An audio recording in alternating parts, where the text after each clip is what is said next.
Hello, this is David Kerns here with Janet Hurley, and we will be presenting our USDA NIFA Extension Implementation Program Award titled the Texas IPM and Extension Program, Meeting the Demands of a Diverse State. Virtually all the funding that we received for our EIP grant went to funding salaries for people because we believe that the strength of our IPM program is with our people. We have three categories of people that participate in the EIP program, and these include extension specialists, which is our professorially ranked personnel. We have 8 or 10 across the state right now. We've got 2 that are in the process of being hired. So within the next few months, we hope to have 12 extension specialists on board. And these individuals, some are on campus, but the vast majority of them are housed at experiment stations throughout the state, cover a wide range of topics, row crops, apiculture, ornamentals, urban and landscape pests, and vector mosquitoes, livestock, etc. The next positions we have are termed here in Texas extension program specialists. And these are typically people with masters. Some don't have to have masters, but ours that we currently have all have Masters of Science degrees. We have several positions, 3 in fact, that we are in the process of hiring, but we have 7 that are currently on staff. And much like our extension specialists, they are housed throughout the state, but primarily on experiment stations, and some are in county offices. And again, also similar to our extension specialists, these individuals cover a really broad range of topics, pretty much the same ones I mentioned before. And the only difference that we really see between our extension program specialists and our extension specialists is the amount of research that they do. Extension program specialists aren't expected to do a great deal of research and write grants. Thirdly, we have our extension agent IPM, and these are county-based personnel, but they cover multiple counties. Each person will cover multiple counties. Most of these, or all of them, will cover row crop production. Some will also include topics like specialty crops, pastures, vegetables, etc. We're in the process of elevating these positions into extension program specialists. So we hope by this time next year, we'll be close to having that complete. Just to give you a brief summary of all the personnel we have in the area emphasis, you can see we have, by and large, most of our people have work in row crops and wheat on the agricultural sector.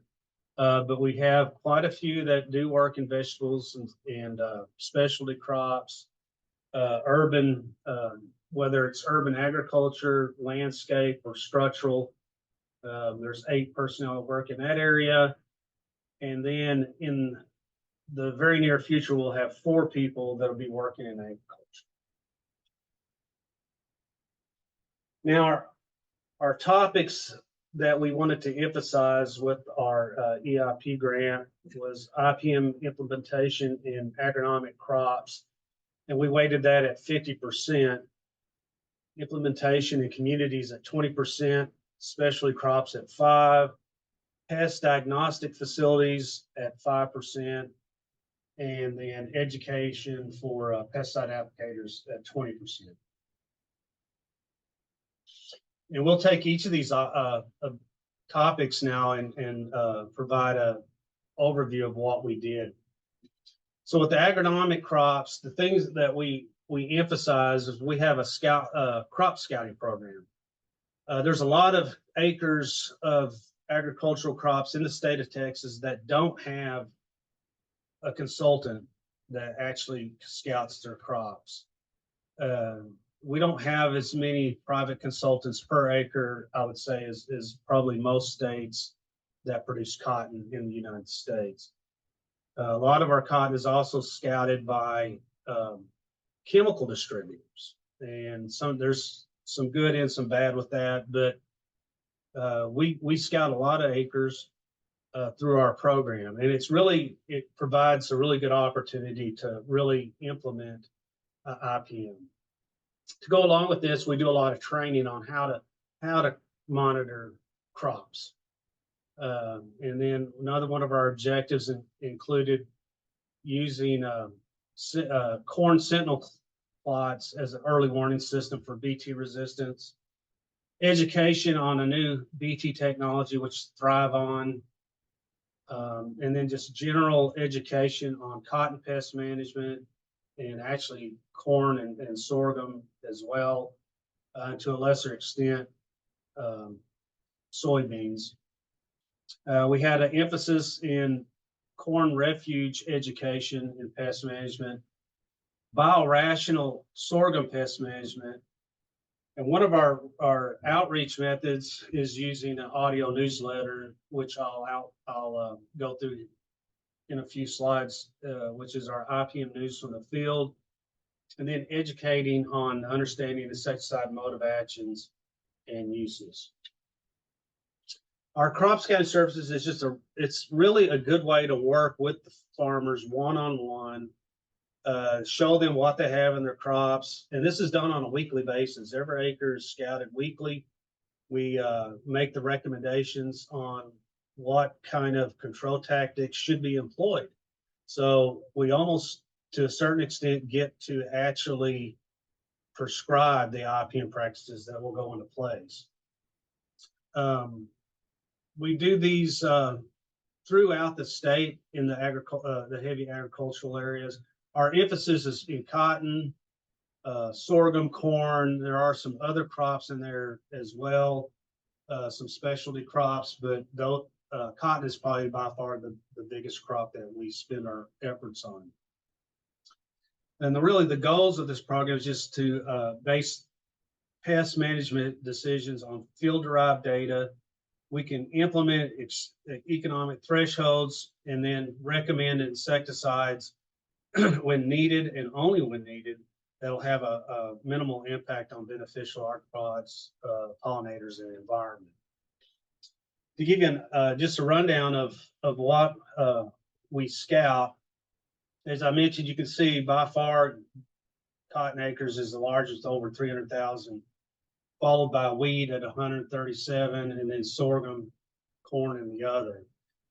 And then we use surveys with the participants in the scouting program, our growers, to get the value that they see out of the scouting program. And you can see in the middle pie chart is the value that these growers put on the program on a per acre basis. And then based off those acres, we can get a net economic return. And that also subtracts our scouting costs from it as well. But in general, we average over $16 million in impacts using the scouting service. We also do a lot of crop monitoring trainings, and this is where we train growers, consultants, field scouts, county agents, and like these industry personnel that also scout crops on pest identification, decision making, train them on the economic thresholds and insecticide selection. And again, this is to extend our influence so that these pest management decisions are based off of AgriLife Extension recommendations. You're looking at the impacts, outputs, and outcomes and impacts of our we call them scouting schools, is really, and we do these for other crops as well, but we really emphasize the cotton scouting school. We typically run about 7 of these a year. We always see a very high increase in knowledge gain and intention to adopt, indications of pesticide reduction, And then if you look at the value, we asked the participants to put a value on the program. The program value is, for instance, last year was about 13 million across the 600,000 acres of participants that we had participate in it. And then we also do online cotton scouting in IPM courses. We have one that we use to target the public. This is posted on AgriLife Learns, and they can sign up for this.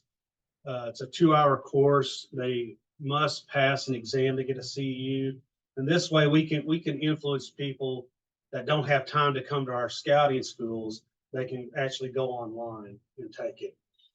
We have a similar course that we've developed that targets just the county agents, so that we can influence the county agents, and then they can influence other clientele. And again, the goal of all this is really to broaden the scope of our impact. We have a lot of issues with Bt resistance in Helicobacter pzea, which is the corn earworm or cotton bollworm. We have field-evolved resistance to all the crop proteins. We have early warnings for resistance to VIP3A. And typically we set up sentinel plots that are comprised of different corn hybrids, each that have different Bt technologies. We'll typically run about 50 of these locations around the state annually. We also collaborate with other states with their sentinel plot locations as well. And we rate the injury in the corn, and then we do make collections out of the corn and actually measure what the level of Bt resistance is. And then we'll also investigate unexpected injury events that occur outside of our sentinel plots. And the whole reason of this is so that we can detect if we start seeing Bt efficacy breakdown, particularly with the VIP protein. We know the others are already compromised. And these we can report these out to our growers so they know what to expect in the field, and consultants and other personnel as well. And then we can report findings to the EPA if we detect something that is really important. Just to give you an idea of this, there's 3 graphs up at the top that show some of the data over the last 3 years. You can see the average number of larvae on the far left, and you can see that the 2 VIP producing hybrids, Tricepta and Leptra, very few worms in them, but we do find some. And when we find these, we do try to collect them, and we do try to rear them, and sometimes we'll try to see if we can isolate any resistant genes that may be in those. And you can see the average instars in the middle, and then on the far right is the actual damage that occurred. The table at the bottom shows where we actually made collections out of either Bt corn or Bt cotton, and looking at either the infestation in corn or the damage in the cotton, and then looking at the resistance ratio of 3 key Bt proteins, Cry1AC, Cry2, AB2, and VIP3A. As you can see, the resistance ratios are, for the most part, very high for Cry1AC and Cry2, but pretty low for VIP3A. There's a couple that are elevated, one out of Snook, Texas, collect out of Leptricorn. And then there's a couple that are a little bit elevated. There's one that's 13-fold resistant out of Stoneville, Mississippi, another Leptricorn. And those populations, then we report those to the companies, and then they're supposed to report them to the EPA. Another emphasis we have is Thryvon Bt cotton education. And Thryvon's a new Bt trait that has excellent activity on thrips, and it's a cotton trait that also has activity on plant bugs and some activity on cotton flea hopper as well. Although the activity on thrips is much higher than for plant bugs and cotton flea hopper. And we really needed to make sure our growers and other personnel are really have a good understanding of what to expect with this technology.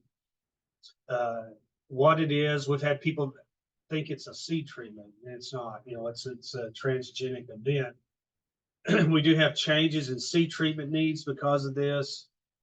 In the western half of the state, they can opt out of putting a seed treatment on for thrips.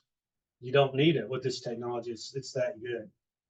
And we developed this extension bulletin on the left, and then presented information at 63 either grower, consultant, or industry sponsored meetings. And then we deliver information on Thryvon through our IPM newsletters and our audio reports. We have a pretty big emphasis on promoting BT corn refuge in Texas. And the reason this is corn is the driving factor in the development of BT resistance, the evolution of it. And so our compliance in the state is not where it should be. All growers are supposed to have a block refuge of corn of 20% non-BT, and we're well below that.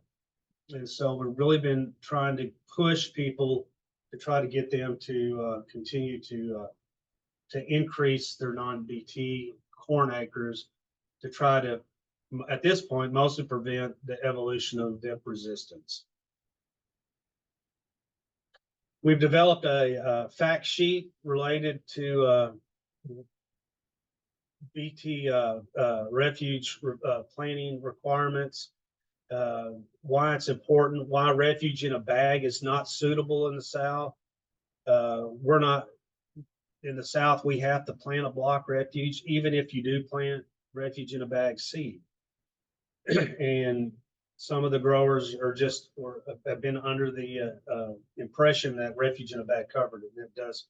In fact, it does not work at all for ear feeding pests. We produced some videos on BT efficacy in refuges. And then Dr. Pat Porter with Dr. Chris DeFonso also put together a presentation regarding BT resistance in refuges. And then we also, anytime we have any kind of corn growing meeting, we always promote refuge compliance.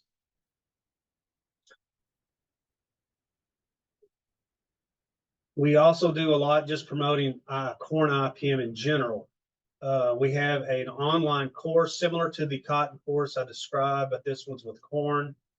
It covers all the aspects of corn pest management and the pests that you'll come across in corn. It's an hour-long course, and again, you have to pass an exam to get your CE credit. We do a lot of in-person educational presentations on corn IPM. We average about 37 of those a year, and we also do online courses for county agent training, much as we did for the cotton. And again, this is so we can make sure our county agents are educated so that when they encounter clientele, they can extend that education to them. So if you look at our corn IPM outcome and impacts from the in-person trainings that we surveyed, we had really good knowledge gain in a number of areas of pest identification, rootworm biology and management, and the BT corn trait packages. Really good indications that they would adopt AgriLife IPM practices, but honestly, only 33% indicated they would plant more of their refuges. So really not as much headway in that area as we would like to see. All in all, as a value, through our respondents, impacted 350,000 acres of corn and estimated economic impact of about $1 million. In sorghum, what we really wanted to promote is the use of biorational approaches to sorghum pest management where we can implement it. And we want to educate growers, consultants, primarily on the proper use of here NPV viruses for headworm control.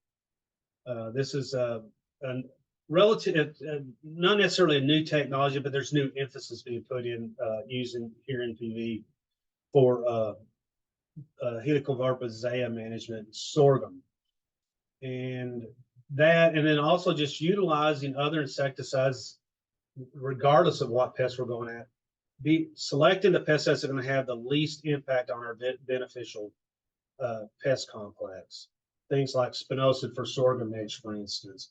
And really, when it boils down to avoid pyrethroids in sorghum, if at all possible. And we do output our information again, IPM newsletters, these audio updates that I previously mentioned, and then at grower and consultant meetings. And then we updated our sorghum pest management guide to reflect these new recommendations. Now, our IPM news from the field, it's an audio newsletter. And essentially how it works is the producers or consultants or industry, whoever, they'll sign up for it.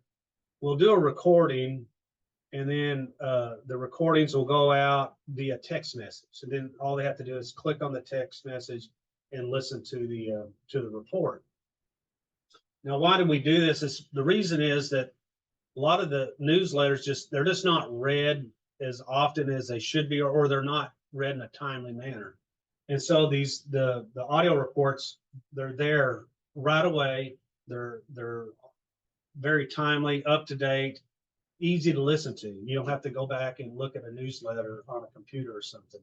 We break these out into 4 regional audio products, which cover most of Texas and then also in Southwest Oklahoma.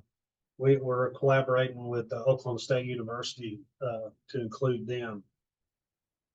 We use IPM agents, program specialists, and extension specialists clustered within each of these regions to do the reports. We end up with about 15 personnel. And we don't just cover insects. We cover agronomy, weeds, pathology, all kinds of agronomic situations, whether it's growth regulators for cotton or weather events and things like that. Typically, they're about 6 to sometimes 10 minutes long when things are really, really happening.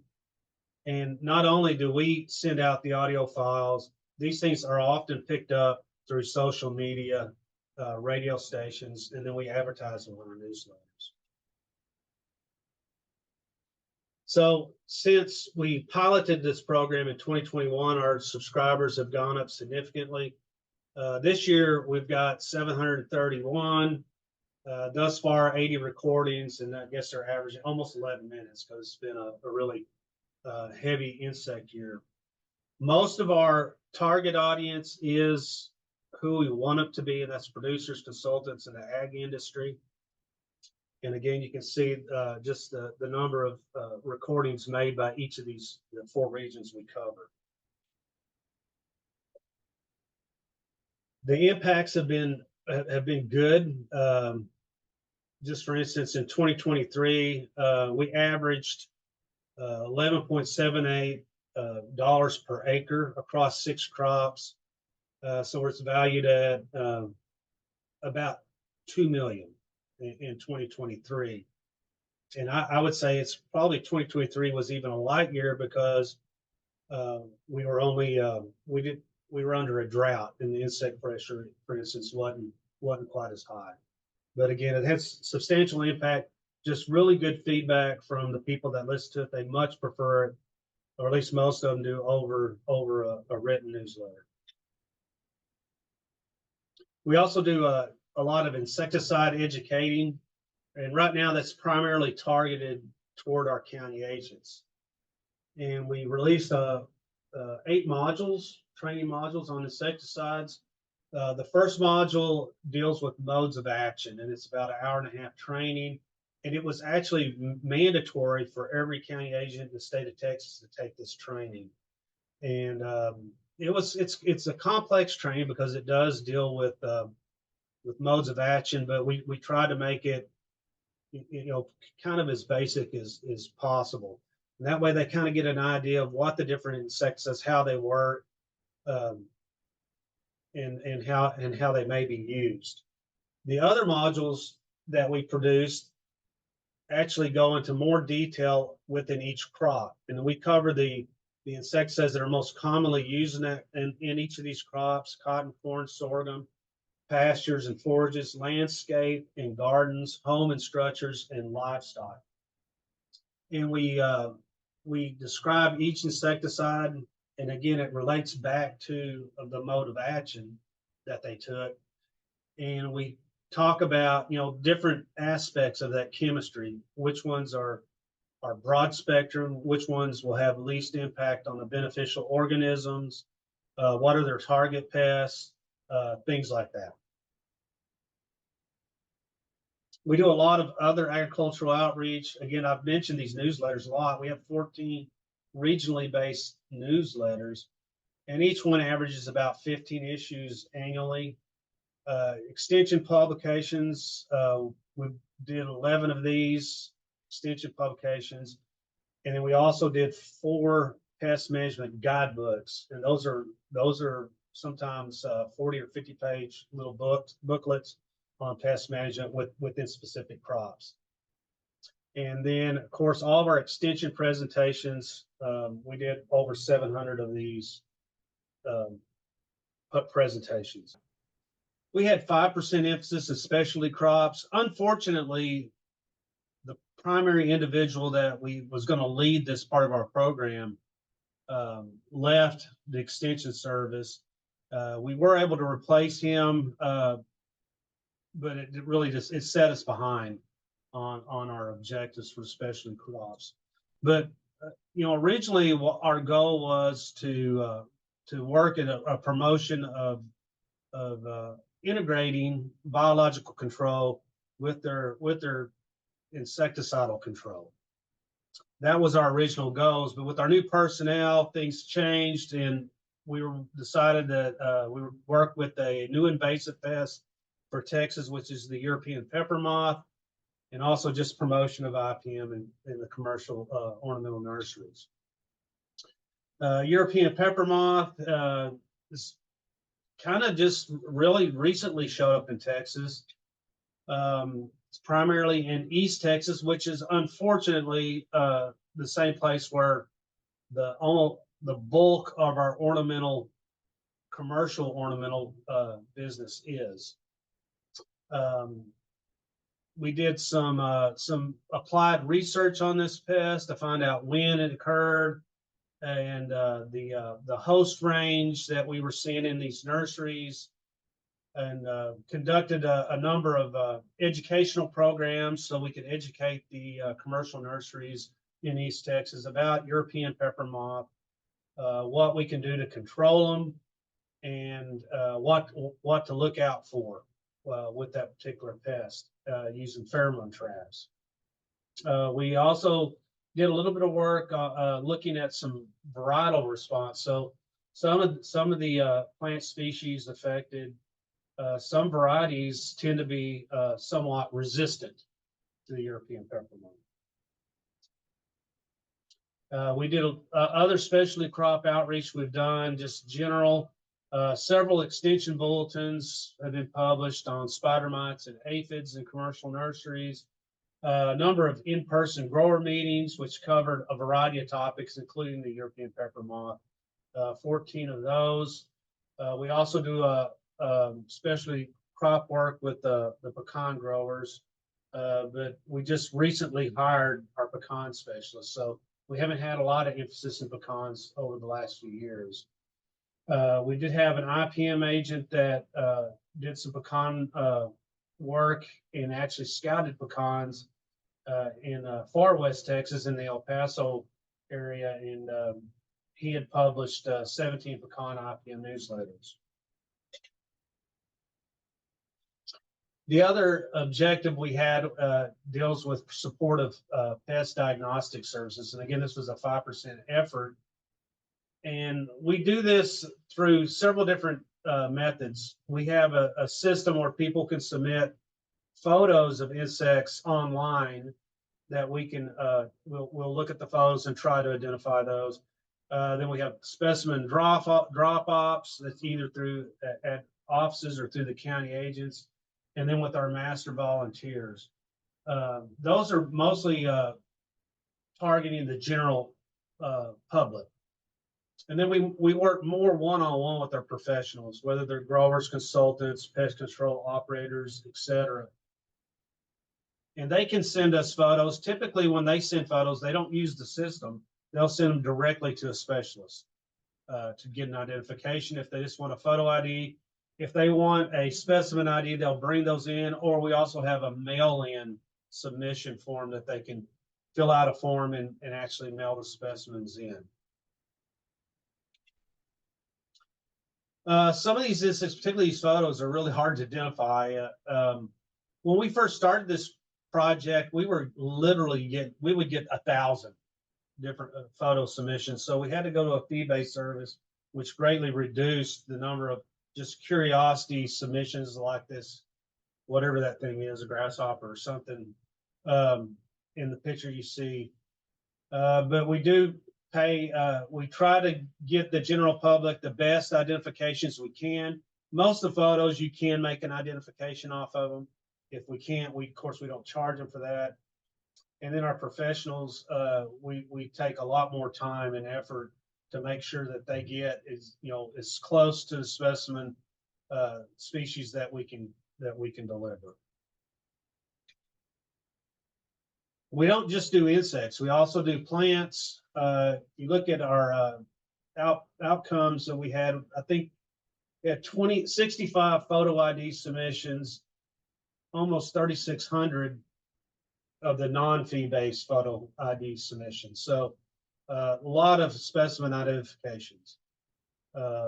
744 insects ID'd last year, 33 weeds, but if you look at from 2022 to present, it's over 4,000. So we do a lot of insect identifications and weeds as well. Most of the specimens we look at are submitted, have to do with urban structural or landscape, sometimes stinging and biting.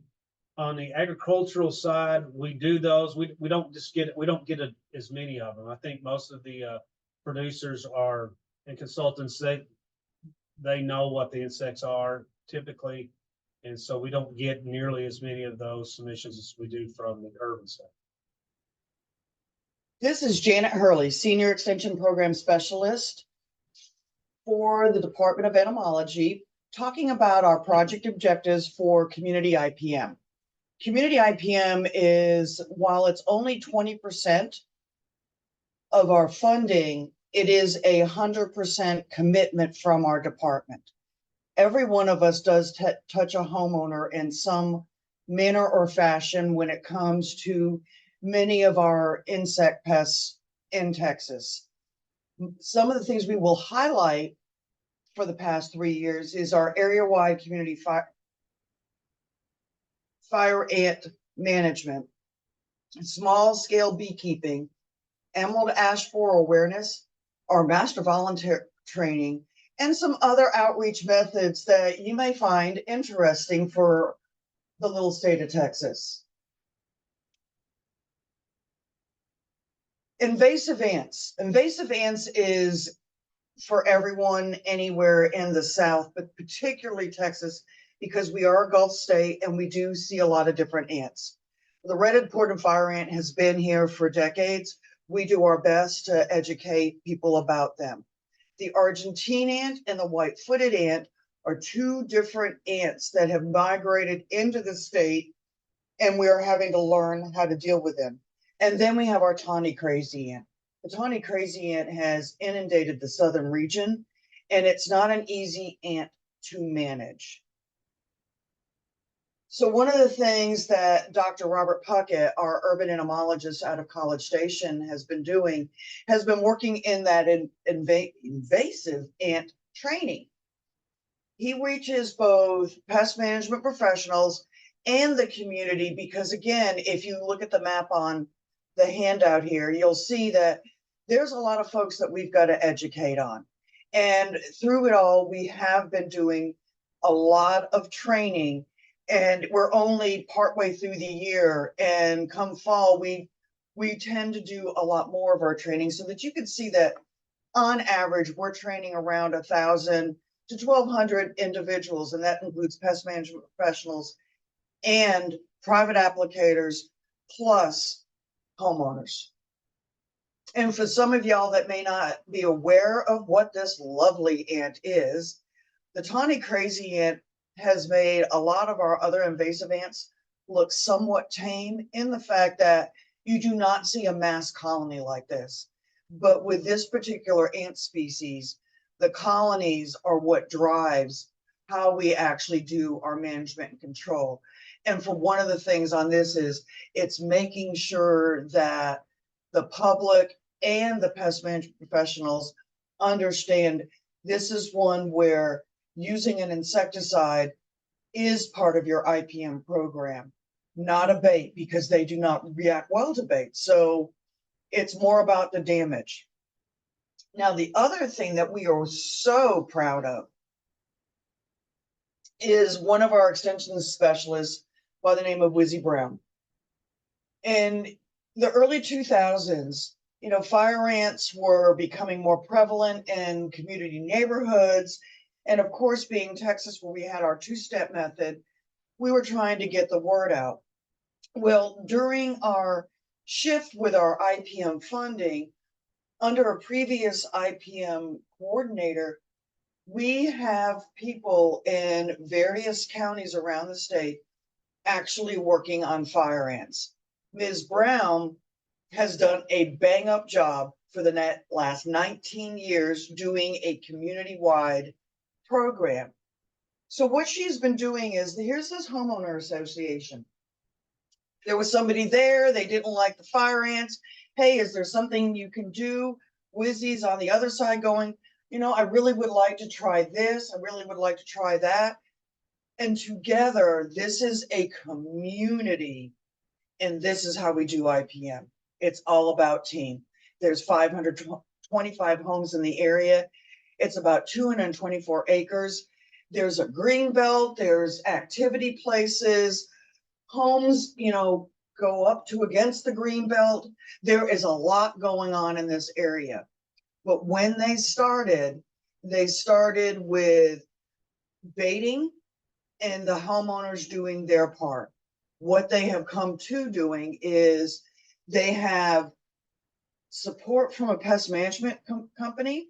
They have support from the homeowner association, and they have the support of everybody else to where they are now every year doing fire ant baiting in this community. And it's quite interesting because if you look at the data of the areas that have not been treated, because there are some areas that they cannot treat because of where they're at, near a creek, that type of scenario, versus the treated areas. And then you look at the foraging activity. Where are they foraging and where it's been treated? I mean, this simple slide should speak volumes to everybody that yes, with the proper timing, the proper baiting, and everybody doing the same thing, I mean, it's the greatest success story. I mean, you look at the dollars and cents and the reduction in pesticides, because our biggest thing is we just don't want anybody going to the store and purchasing something that says fire ant killer. And most of us who are listening understand that that's not the best thing. Now, podcasts. You heard earlier in the presentation from Dr. Kerns about the agricultural group doing podcasts. Well, us non-ag folks couldn't be alone. We also realized there was a need to reach out to a different generation, a different audience. Yes, there are no longer people who want to read a long publication on just fire ants. They want to be able to listen on the go. So we also created some urban type podcasting. And because the outdoor folks, the landscape people, they got it easy. They got Bugs by the Yard. And if you're listening, you can actually find these podcasts on Apple and on the Google Play stores. But our Bugs by the Yard, you want to deep dive, they're, 15, 20 minutes, maybe tops. And that's if it's something like they'll go into real in depth about butterflies. If there's something really going on hot topic wise, they'll spend a few more minutes. Typically it's a 10-minute podcast. But they've talked about everything, even using insecticides around your beneficials, your pollinators in the garden. Now, our unwanted guests, and for some of you listening, you know that this is my area of expertise. Apparently, people don't like hearing about cockroaches, flies, and rodents. We really tried. Termites, I mean, the information is still out there, but we really couldn't get traction because there's a lot of other podcasts in structural pest control, and we thought our efforts were better served in the garden because of our size of state and what are hot topics. But just so you can see our usage for our Bugs by the Yard. Every year, the listeners grow, the downloads grow. Our master gardeners love it. I mean, we've got lots of people who utilize it. As stated, our unwanted guests, our downloads and users weren't up there. But again, when you're competing with some of the other ones, we were okay with that. Because here's one of the things I'm also proud to talk about, our master volunteer training. You cannot talk about extension and not talk about the wealth of benefits that we receive from master volunteers. When we do our master gardener training or our master naturalist training, this is again a department-wide thing. Most every one of us has touched this group of volunteers in some form or manner at least once a year, and some get lots of introductions because we also offer a master entomological volunteer program. We talk about not only the insects and their life cycle, but what is integrated pest management. We have a whole chapter devoted to that, with another chapter on the smallest part of integrated pest management, the pesticides. But we also work with others to make sure that both master gardeners and master naturalists have a well-rounded experience in this education. So now, our outputs. And this is, I really think we just are scratching the surface, because tracking this is sometimes through our county offices, not just our specialists. But I can tell you this, 49 training of master gardeners in 2022. Yeah, we were rocking it. Look, it's 2023, 72. 2024, we're only halfway through, and we've had 30. We do a bulk, and it depends on the chapter. Some of our chapters do their new member training in the spring. Some of our chapters do new member training in the fall. And then some of us get to work with the chapters and do one of their quarterly meetings. And it allows us to do so many different things. This is one of the things, again, that I say that while it was only 20% on our entire project, our group gives 80%, if not more. I mean, every one of us does this.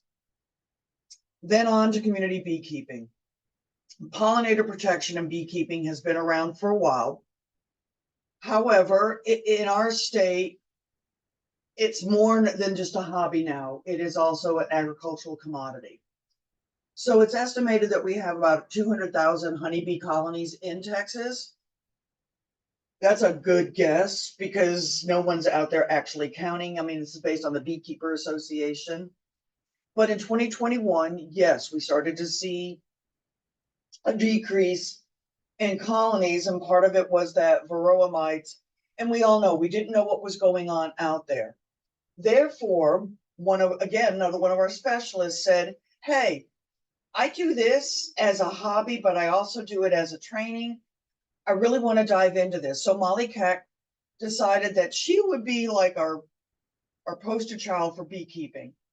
Are you guys noticing a trend?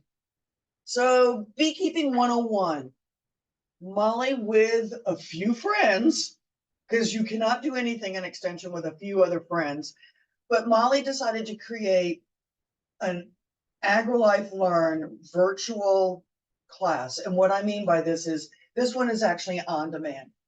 She's narrated, it's got videos, it's got a lot of great content, but she was able to offer this in the beginning. And this really came out, right after we went through COVID. Well, then because there is such a high demand for this, she has literally offered in-person, virtual, and hybrid classes where she can offer that knowledge. And then finally, looking at her in-person stuff, the online stuff, you can see that we've trained 620, and that number is growing. So because you can only learn so much in a class, because beekeeping is beekeeping, she offers virtually and live courses in the fall to help individuals build their own beehives. Again, this is part of the learning process that we all know. You can't have one without the other, and you've got to keep that training going. And as you can see by our impacts, the numbers speak for themselves, but the nicest part is not only do we have 413 hives, because of this initiative and because the Texas Beekeeping Association really values what we do, they also put an initiative so that we could hire an apiary specialist just to work in this market. So going forward, I can't wait to explain what we do in the next 3 years. Sometimes in extension, we have situations that arise that aren't planned. And as extension specialists, IPM agents, we have to be responsive to emergency situations. And we had one of these arise with these red flower beetle. Now, the issue was there was a small town in the Texas Panhandle that all of a sudden they were getting inundated with literally millions and millions of red flower beetles. In this one community, within level land, the town level land that was dramatically impacted was this Kaufman addition.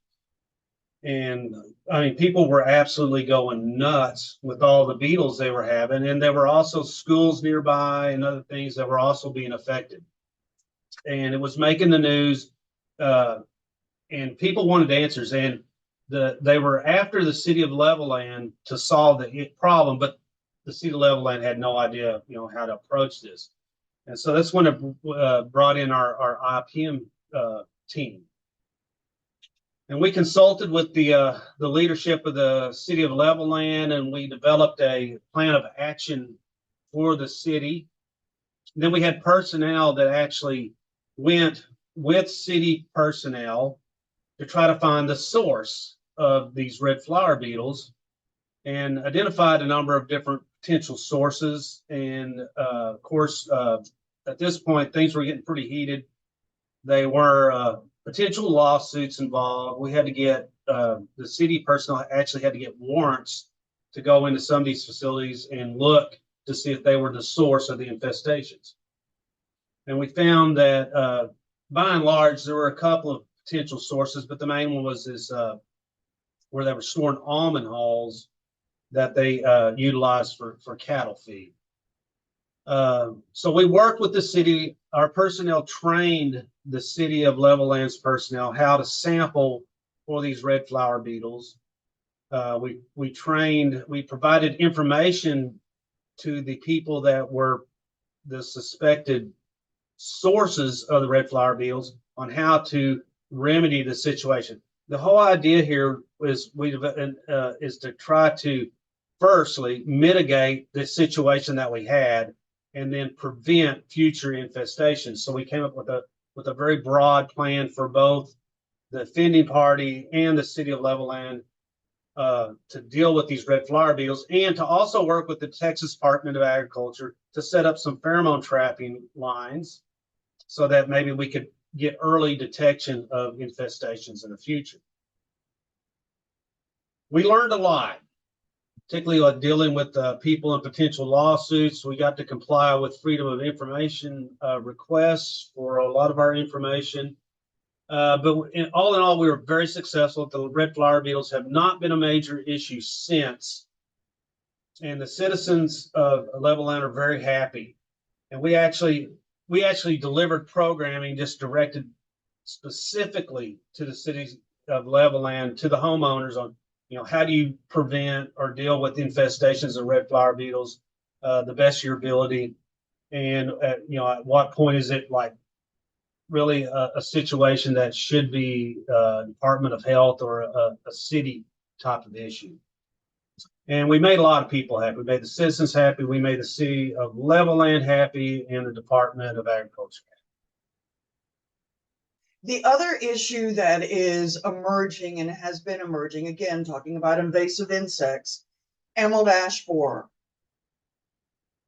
This was one of those things, just as we were coming out of COVID, we had known about the ash borer moving around.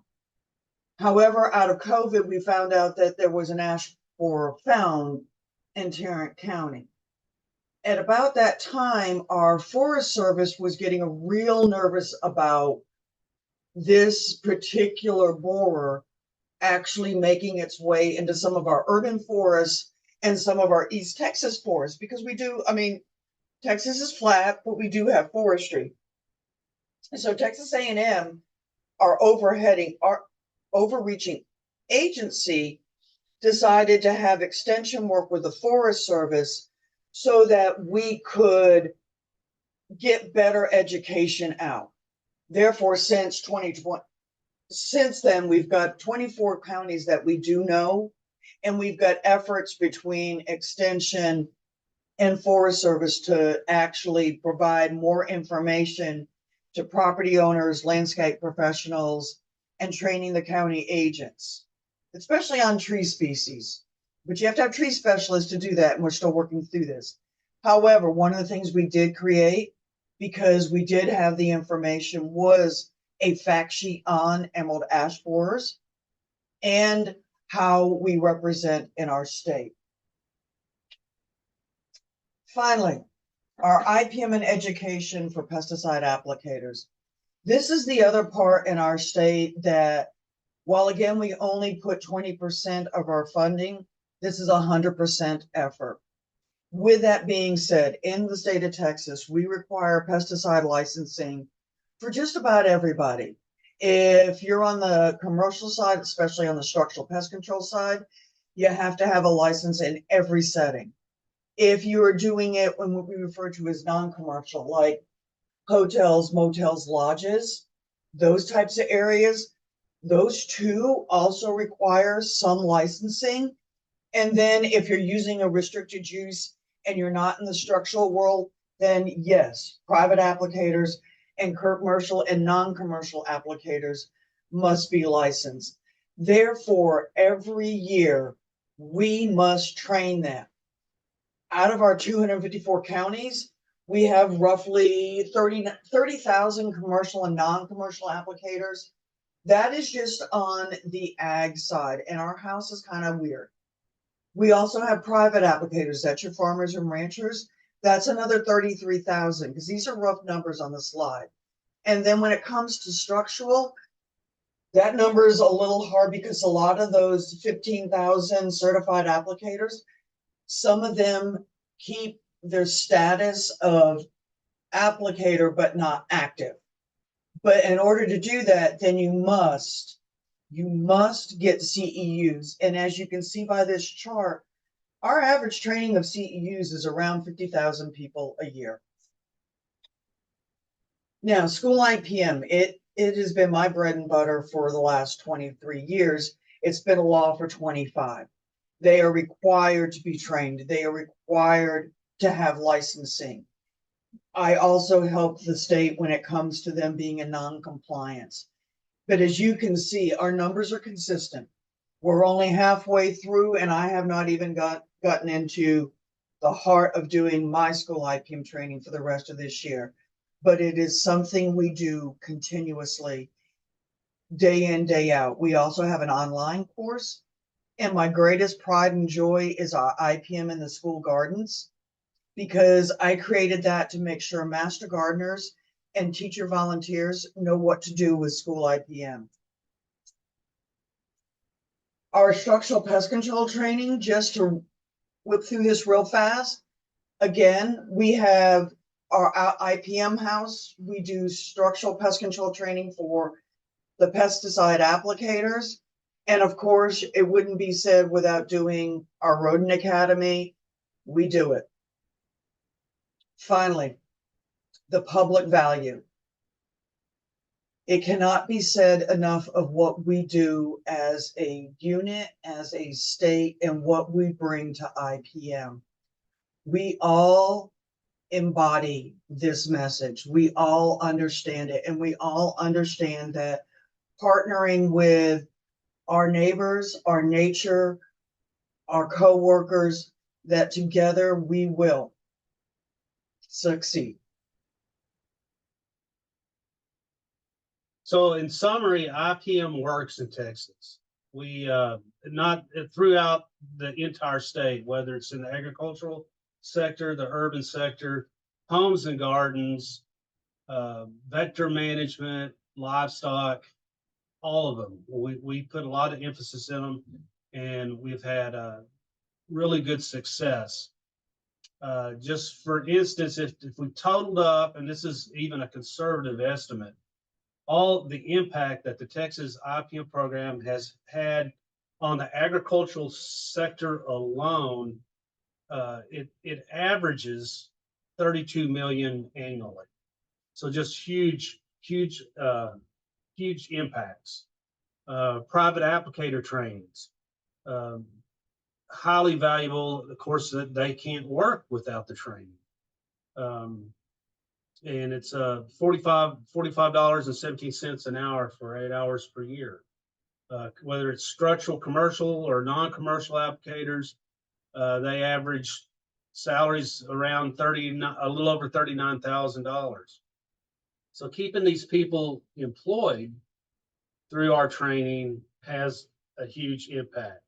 And with over 62,000 pesticide applicators, that has a value of 1.1 billion as far as the impact on these people's salaries.